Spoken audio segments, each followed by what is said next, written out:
নমস্কাৰ, মই চিন্ময়ী ডেকা। মই এটি বিহুগীত গাবলৈ ওলাইছোঁ। ভুললৈ ক্ষমা কৰি দিব।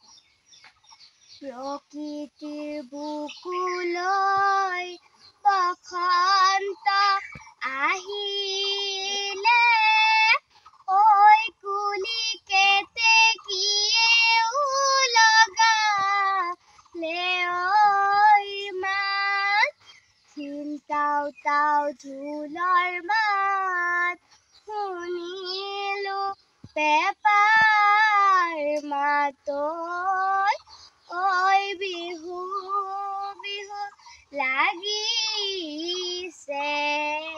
গাত, ইডালি বিৰিণা ও ককাইটি, সিডালি ঐ বিৰিণা, সিডালি ঐ বিৰিণা, চিৰিলি ঐ চিৰিলি, চিৰিলি ঐ চিৰিলিৰ পাত, ঢোলৰ মাত ঢিনিকি ও ককাইটি, পেপাৰনো মাতি হিতি, পেপাৰনো মাতি হিতি, গগনাৰ ঐ অমি